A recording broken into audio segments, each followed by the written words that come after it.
Et tu, Bernice. We're talking about Caesar, our king. Our king. What a wonderful day! Let's talk about Caesar. Caesar is a physical defense character. She is a stun character in disguise. Do not let her fool you. Do not fall for her lies. She is a stun character who buffs out of stun damage. She does daze damage with her EX special attacks and her defensive assists. As a defense character, she also generates a shield. Her shield is special among other shields. We'll talk about that in 5 seconds. But first I want to explain that her shield increases the damage bonus and the attack of the party. The attack bonus only applies to the character who is on field at any point in time. Okay, now what makes the Calydon shield special? The Calydon shield is the shield that Caesar applies with, this is how I'm referring to it. We don't have official EN translations. Go with it, okay? Look, we're working with what we got here. I don't know, the translators are not doing their job very well. Livestream is this week, and we don't have the official English translations yet. I don't know, man. Anyway, we're calling it the Calydon shield. They changed it from Shield of Calydon to Shield of Glory in Chinese. We're calling it the Calydon shield. When Caesar uses her EX special attack, chain attack, ultimate, or EX2, she applies the Calydon shield. The Calydon shield strength scales with Caesar's impact and core level, up to 1,400% of her impact plus 1,400. Caesar should have 200 impact, so you can do the math from there. When the Calydon shield is active, the character on field gains 1,000 attack at core F, and has a special property among other shields. When the Calydon shield is active, you cannot be staggered. When the Calydon shield breaks, you do not take the overflow damage. Cool mechanics, way to address the biggest problems with shields in this game before people even realized they were problems. Round of applause. Thank you. The other thing is that Caesar's Calydon shield applies to all party members when they take the field. The attack buff from the shield applies to the on-fielder, but it does have a linger effect of 5 seconds. This is to prevent characters from getting sniped when you do swap cancel attacks. It also prevents swap cancel attacks from losing the attack buff. Again, absolutely fantastic. Good job. They thought ahead on this one. Like, comment, subscribe. We're gonna try to do more Zenless content. More Genshin content is coming. Did you know most of you watching are not currently subscribed? You should subscribe. When Caesar's additional ability is active, she causes a debuff. This debuff makes enemies take an additional 25 damage bonus from attacks within a 7-meter radius of the shield. This is not a direct 25% increase, this is 25 damage bonus. Just explaining that now. Now, you saw me mention EX, or you heard me mention EX2. Caesar's basic EX attack is a block and counter like Ben. However, so we're gonna call the counter the EX2. So block is 1, counter is 2. So you need to press it twice, just like Ben. However, Caesar has a special mechanic that allows her to combo with her EX special. After her assist follow-up, and if she gets hit during her dash attack, Caesar can immediately use her EX2. So Caesar's gameplay will look like have an on-field character doing damage, swap to Caesar, ba-boom, ba-boom, swap back. It should look cool. You could also play Caesar as an on-field stun character and use her shield the way you would play Ben. So you just, when you see a hit coming, go boom, boom. So they've addressed the problems with Ben. They've also addressed the problems with defense characters in general by making her scale directly with impact, have a bunch of impact gearing. They really just, they cooked. All right, look, the devs at Hoyo, they cooked a Michelin star. This is Hoyo devs for Caesar. They are cooking. They realized all the problems without us even mentioning them, and they fixed them. Thank God. Hopefully every shield character is like this from now on. Getting hit during EX1 or EX2 also allow you to cast EX2 for free. Caesar's additional ability is activated by having any agent who can defensive assist or anyone of the faction in her squad. The irony about this is the Sons of Calydon have no character who can't defensive assist. So basically this is active in every single team unless you play something like Billy Rena or GUN Rena. Don't play Billy Rena or GUN Rena with Caesar. You won't activate her additional ability. What is her additional ability? I actually already mentioned it, but quickly talking about it again. When the Calydon shield is active, enemies in the 7-meter radius take an additional 25 damage bonus from every attack. Since Caesar is a stun character in disguise, or a stun character, I'm looking at you in the comments. Stop telling me that Caesar's not a stun character, or that Seth isn't a stun character. I'm talking about mechanically, not technically. When I say stun character, I mean it as shorthand for a character who is in the party to do stun damage. Same thing when I refer to 5-star things as 4-star. It's because they might as well be 4-star. Anyway, as I was saying, level her special, level her assist. You can also level her basic too if you want. Her dodge and her chain are okay. Level the chain if you want to use her chain or ult. Otherwise, you can just skip it. She does daze damage with her defensive assist and her EX too. I already kind of talked about this, but let's talk about something that I didn't talk about. If you hold her basic, she will throw her shield like Captain America. When Caesar King throws her mighty shield. Anyway, the shield throw costs an assist point to use, but we don't think it does anything currently. It just costs an assist point for some reason. Engines. Massive dub. Caesar's S-Rank engine does a lot of everything. I'm gonna quickly just bullet point these things. 18% impact is an impact main stat. It gives 18 damage bonus to the entire party. It gives 12 days damage to the entire party. It also increases Caesar's shield strength by 30%. So yeah, this engine does everything. It's just missing energy regen. I don't really know what else to say. Like, cool stuff. If you needed percent comparisons, it would be in terms of days damage, which is also something that's hard to translate into practical gameplay because it's threshold based. But TLDR, the S-Rank engine gives her the most days damage, and it gives her a bigger buff, and it makes her shield stronger, so it's her best in slot. It's not even debatable. Let's talk about something that's a bit more debatable, which are the other options. I'm gonna highlight the craftable option first, which is the original Transmorpher. The original Transmorpher gives final impact 16% when you are about to get hit. About to get hit means defensive assist. About to get hit does not mean you have to actually get hit. This weapon is fantastic because it just always is active. Cool stuff. It gives impact. It makes her shield stronger. It makes her days stronger because it gives her impact. It's pretty cool. If you did not want to use that, the other option for building impact is to use any stun engine. Worth mentioning, A-rank stun engines will give you less days than the original Transmorpher, but S-rank stun engines, when they are fully ascended, will give you more impact than the original Transmorpher. If you had a level 60 S-rank stun engine kicking around unused, you could put it on Caesar. This would be like the unrestrained Hellfire Gears or the Ice Jade Teapot. You could also use any A-rank impact main stat stun engine. It just needs to be fully ascended to give you more impact than the original Transmorpher. And the original Transmorpher is a craftable, so you could just use the original Transmorpher. If you do buy the Battle Pass, you can use the Spring Embrace. This gives energy regen to Caesar and whatever character you switch in after her. It's really cool for EX uptime. This does not buff her shield strength or her days damage though. But what it does do is potentially provide additional uptime on her EX and give energy regen to your DPS or a support. It could be pretty cool. I kind of doubt it's better than the impact engines, but if you don't play Caesar for her days damage, then that's fair enough. Drive discs. Vroom. We're driving. Beep, beep, beep. They're making a new set, or introducing a new set in 1.2. It's called Chaos Jazz. It's the opposite of Swing Jazz. When Swing Jazz buffs in stun damage, Chaos Jazz buffs out of stun damage. This is 15 team-wide damage bonus after a defensive assist is triggered.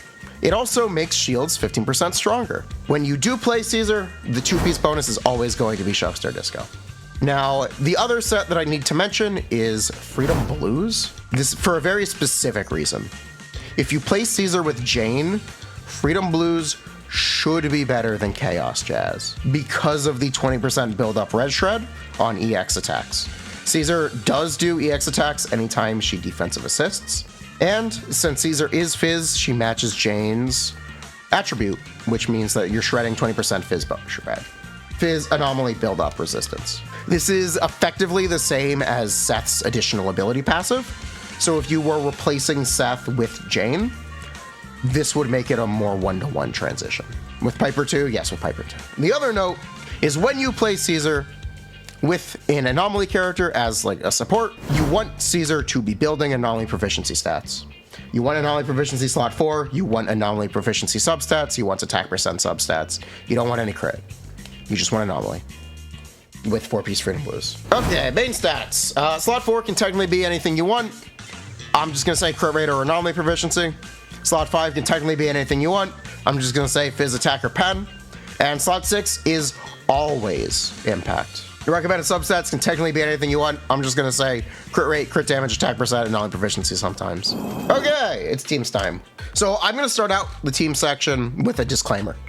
I wanna explain this up front, because I don't want to mislead anyone. While Caesar's buffs technically allow her to slot into most teams as of version 1.1 and version 1.2, this may not always be the case. I would caution against pulling Caesar for teams where you think she might not be the most synergistic character, because they could easily release something better, even though Caesar might technically be very good on release there. Cool. Let's talk about where I think Caesar will age the best. That is the Fizz and the Fire DPS characters.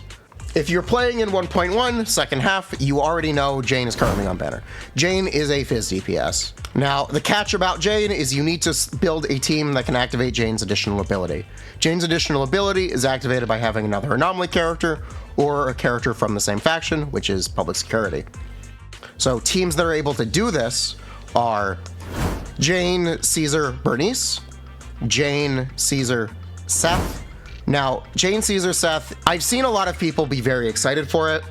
I'm cautious because I worry that Seth and Caesar fulfill the same mechanic in a team, and it can cause them to compete for being used in ways that may not flow very well. So I would maybe throw that out there. But I also want to say, don't feel pressured to get both of the 1.2 agents for Jane. 3 banners in a row is a lot. The alternatives would be, if you wanted to pull Bernice instead of Caesar, you would do Jane, Lucy, Bernice. And if you didn't want to pull Caesar, it is kind of has to be Jane, Caesar, Seth. Whew. Now, if you don't want to pull Jane, there actually is an A rank option. Her name is Piper. Piper is the A rank Jane. I'm sorry, Piper, I call it like I see it. Maybe it's reductive, maybe it's mean. You're the A rank Jane. 4-star Jane. All right. Piper. Piper can more easily use Caesar Lucy instead of needing to be a little awkward. So you can do Caesar Lucy Piper. You can actually do Piper, Caesar, and anyone, but the best in slot should be Bernice. Billy is another Fizz DPS. We're actually gonna talk about Billy and Neko at the same time. So Billy and Neko are both Fizz DPSs. Caesar activates their additional abilities since she is matching attribute. Neko has a passive that requires assaults to be triggered to get bonus damage on her EX, so Caesar should be really useful for that. Neko and Billy can also be played as selfish on fielders, very similarly to Jane or even Ellen. So this can make Caesar very synergistic as a stun option. Specifically for Billy, Billy's M6 requires him to not be staggered. It doesn't mean he can't be hit, it means he can't be staggered. That wording matters because Caesar's shield prevents him from being staggered. So if you have spill issue, you'll get full uptime out of Billy's M6 anyway with Caesar. So that's really cool synergy. As for the third slot, you can technically use anyone, like Nicole, or I guess like Nicole. The one I'm gonna recommend as a default is just Lucy for now, just because I know Lucy is good there, and you don't need to worry about activating any of the additional abilities. They're all active. What's better than 1,000 attack? 2,000 attack. Soldier 11 is the game's current only fire DPS. Since most enemies that are Fizz weak are also fire weak, or most enemies that are fire weak are also Fizz weak, yo, guess what? We found a pair. Just like Neko and Billy, a lot of the same things apply to Soldier. Prevents her from being staggered. Soldier selfish on fielder. Attack buff's good. The catch is Soldier's additional ability does need to be played with another fire character, so that means Lucy is essentially mandatory there. It could be Bernice, but it's Lucy. This is subject to change as soon as they release a fire stun character. Lighter maybe have been changed recently to a fire stun character. We don't really know. I'm just gonna throw it out there as some potential speculation if you want to be more apprehensive. Pooh! And Corrin is another Fizz character. When you play Corrin, you're gonna end up playing Caesar as more of an on-field stunner like Qingyi, and then an off-field stunner like Lycon. I meant a stunner who buffs. Sorry, Kaleda. Okay, now, because Caesar gives buffs, there are teams where you can technically play her. A lot of this is because she just gives buffs. So you can slot her into an Ellen team, you can slot her into a GUN team. I don't necessarily recommend pulling her for this, but it is an option that is available, and it would not be fair due diligence to not recommend them, because they technically look good right now on paper. So Ellen, Sokaku, Caesar, GN, Caesar, Nicole. Now we've talked about teams, talk about Mindscape Cinema levels. Mindscape Cinema level 1. Caesar will always have her shield active when entering combat. This can apply every 300 seconds. When the Calydon shield is active, enemy damage resistance is reduced by 15%. This is not necessarily a 15% increase, it is against neutral, but when enemies are not neutral, this is a 7.7% damage increase against weakness match. Caesar's Mindscape Cinema level 2. It's 10% energy regen and an extra 50% attack from her passive, so it ends up being 50 attack if your core is maxed, so 1,500 attack total. The damage increase from having an extra 500 attack depends how much attack you currently have. The more attack you have, the lower the relative gain from having more attack is. This is just how stat prioritization works. You don't want to build too much of one stat while neglecting others. So, brief explanation is going from 3,000 attack to 3,500 is more of a relative increase than going from 5,000 attack to 5,500 attack. Mindscape Cinema level 3 and 5 are skill levels. Skill levels are extra days damage for Caesar, and she also gets an extra 2% impact, final impact percent per skill level. So 2%, or an extra 1% per level, 2% from +2. Mindscape Cinema level 4 makes Caesar recover an additional 3 assist points on chain attack and ultimate. Additionally, she can use assist points to activate her EX special. This can only be triggered every 5 seconds. That's fine. So what you could do with this is you could swap in defensive assist, EX2, wait, and then immediately EX again. Or not even wait, just immediately EX again. That is an option that you can do with Mindscape Cinema level 4, or even in general if you have enough energy. Mindscape Cinema level 6 is her EX special and follow-up hits are guaranteed crits. Their damage bonus is increased by 100% against the first enemy, and each additional enemy she hits is a 50% increase. After using her EX2 or assist follow-up, she also gets 30 crit rate and 60 crit damage. This is a personal damage ability. It's kind of whatever. Cool. That's Caesar. That's my guide for Caesar. I would just caution against pulling Caesar for teams where you think she may not have the best synergy. Weakness is important in this game. It matters a lot. Check out my video about how important weakness is, but because there are so many Fizz characters in the game right now, Caesar is very good with those characters. Caesar also technically gives a stat that you can get from drive stats, which can make the attack value, the value of the 1,000 attack lower, but that's a bit complicated to try to cover full scale instead of a specific use case. Very cool. I like Caesar. We like Caesar, our king.